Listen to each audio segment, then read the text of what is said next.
Hello everybody, I hope you're having a fantastic day.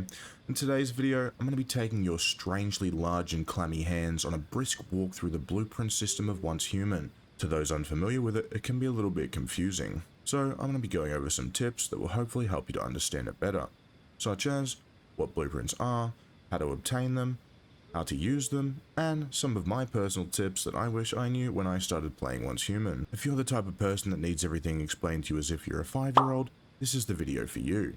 So, without further ado, my name's Casper, and this is my guide to blueprints in Once Human for Dummies. I want you to start by ripping the tab key off your keyboard, because the inventory button in this game is actually I for some reason. So to begin, you want to go over to your blueprints tab. Here, if you scroll down, you can see Green Day's favorite number of 21 guns. And don't forget the 8 melee weapons down the bottom. Now you're probably thinking, there's way more than 21 guns. Shut up, I'm not stupid, but yes, you'd be right. I'm going to save you the same embarrassment that I suffered for a week and a half by explaining to you that every single row is actually the same gun. Yes, it took me a week and a half to figure that out. If you look here, you can see that they're all different colours. Green being uncommon, blue being rare, purple being epic, and gold of course being legendary. The main difference between all the different colours is obviously their statistics.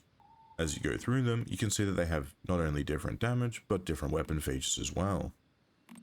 Now if we head on over to the armor tab, you'll see that they're all just thrown everywhere, not in nice little neat rows like the weapons were. This is because the armor works a little bit differently in Once Human, and you're actually able to tailor your armor to your build or playstyle. If we go through here, every armor of the same rarity has the exact same base stats. This is because what you're actually looking for with the armor is the set effects. You see down the bottom here, every different set of armor has different effects that come with it, which depend on how many pieces of that armor you're wearing. So it's up to you to mix and match to your heart's content to figure out what works best for you, or you can do what everyone does these days and go and watch meta videos on YouTube. Gotcha, bitch! And if it wasn't obvious, having each of these unlocked allows you to craft that particular weapon or armor in game. But how do we actually unlock the blueprints? Well, before I go into that, I'm going to explain what's going on the right here. In order to craft a blueprint, you first need to find the correlating fragments. As you can see by going to any weapon here, down the bottom left, they actually have what class they fall under. For example, this DB12 shotgun has Juggernaut down the bottom. If you notice, over on the right here, they magically match up. And no, this wasn't by mistake. In order to craft weapons and upgrade, which we'll get into later, you'll need to collect the correlating fragments. As you'll also notice, as we hover over each class, you'll see how many of that particular fragment you have, and the rarity of it. For more information, you can click this box up here. This is how you view the exact fragments that you do have. You'll notice how it says unlocked and locked at the top. Locked is blueprints you obviously haven't unlocked, and by that logic, unlocked is blueprints that you have unlocked. But this is a better way of getting a clear view of the fragments that you have. Now that you hopefully have a better understanding of what the blueprints are, and how to navigate the menu, I'm going to go about showing you how to get the fragments. In Once Human, there are currently 2 ways of obtaining fragments. The first method is by following the main quest line. This will take you through all 6 regions of the game, and within all 6 of these regions, you'll find POIs called Rift Anchors, or Strongholds as some people refer to them. There are a total of 9 of these per region, but the quest only requires you to do 4 or 5. I definitely recommend you do all of these before moving on, or coming back to them later. Each stronghold, you'll be given a small list of tasks to complete that area. The one we're interested in is the Mystical Crate. These are quite often found in the landmark area of that building, which is usually bigger and fancier than the rest of them. The crates can also be distinguished by this big red glow coming out the top of it, like this one here. If we go over and open it, you'll see that we'll be awarded some fragments. Is someone there? Here, we got fragments for the heavy duty clothing. Now keep in mind, while there are a large amount of crates across the map, these don't respawn. So before you go spending your fragments, stick around to the end of the video and I'll explain why you should be saving them. Now that we're back in the comfort of my own home with this lovely fire, I'm going to explain the second method of obtaining fragments, called the Wish Machine. Now there are 2 ways of obtaining the Wish Machine. The first being in the Mimetic Cradle, under the Logistics tab. You scroll down, you'll be able to unlock the Wish Machine. But there is another way, and I recommend doing that one instead. After completing Dayton Wetlands, which is the first region of the game, just outside of Deadsville, you'll be greeted by a bunch of people, carrying on about a mysterious arcade machine. After interacting with the machine, he'll tell you some not so funny jokes, explain how to use him, and then jump in your back pocket. Here, you can take him home and plonk him down anywhere. Fortunately, there are no requirements for using the machine, nor does it need power, so once you've got it down, you can go right ahead and use it. Here you can see we're given two options. We can press F to make a wish, or G for the blueprint shop. We're going to start by pressing F. This will bring up an option of prize pools. Now, if you're new to the game, you will have more options than me because I've completed some. From here, you can go down and you can browse through the prize pools, and it will tell you exactly what they contain. If you click on a specific one, you'll get a better outline on the left-hand side of what is available. Now, before you hit play and start bludgeoning llamas with a mallet for sport, keep in mind it does cost 500 Starcrom every time you bonk a llama over the head. But for the video's sake, I'm going to waste all my Starcrom.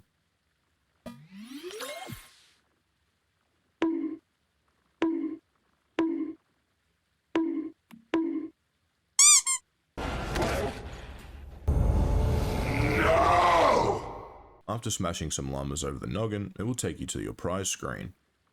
Here you can see I actually got quite lucky. I did get some fragments for some gear, but I also got 2 full items. Now, obviously this is completely random. If there are those of you out there who prefer to spend a bit more money and get what you're paying for, that option's here too. Heading back out of the wish machine, you'll see the option to access the blueprint shop. This will take us to here. If we scroll through, we can see all the different weapons available. Now, you'll notice quite a hefty price tag. That's because this is your absolute surefire way to guarantee that you get that specific blueprint. So if you're smart, you'll save all your Starcrom until mid to end game, figure out what build you want to do, and buy all your blueprints here.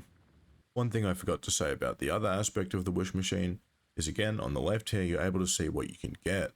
When the number with each of them hits 0, and the one up the top goes to 20 out of 20, you will actually get that guaranteed reward. So if you're feeling lucky, keep at it. Now if we head back into our blueprints tab, I'll finally explain to you how to use them. If you've been going through the map doing your strongholds like I recommended, you should have a large number of fragments stacked up on the right here. As I explained earlier, each category on the right here matches up with weapons or armor on the left. You'll also notice as we look at the guns that you can see a puzzle piece with a ring around it. This first of all means that that blueprint is still locked, and that ring indicates how many fragments you currently have available. When the ring is full, as you can see here, it will go yellow, indicating that you can unlock that blueprint. Now I'm going to do exactly what I told you not to, and I'm going to waste my fragments.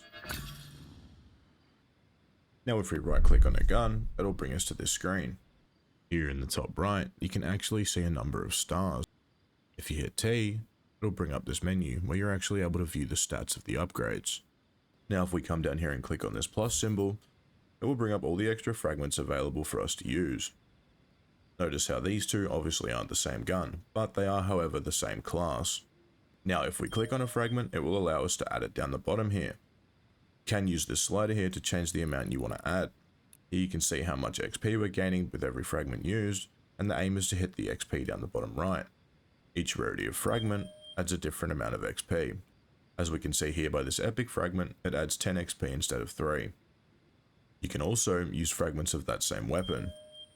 Note here, the same fragments provide 2 times XP. Heading over to our armor tab now, there's a slight difference. When fusing weapon blueprints, you need to find that exact item fragment. If you want to unlock the wrench, you need to find fragments for the wrench. But with armor, when you find the fragments, you're not actually finding an individual item blueprint. You're finding fragments for that set, which means that if I go through the armor, you'll be able to see that I can unlock any of the pieces in that set. This is great for if you only want to use certain pieces of an armor set. This means that instead of unlocking all of them, you can actually take the fragments and upgrade the ones that you want to use. Something I want you to bear in mind is just because you can use other item fragments for upgrades, doesn't mean you should. There is still only a limited amount of fragments obtainable per season, so make sure you're using the fragments on gear you're constantly using and not unlocking every blueprint just because you can. Now that I've bombarded you with all that information that probably didn't actually help one bit, I'm going to give you some of my personal tips. Tip number 1 is save your fragments.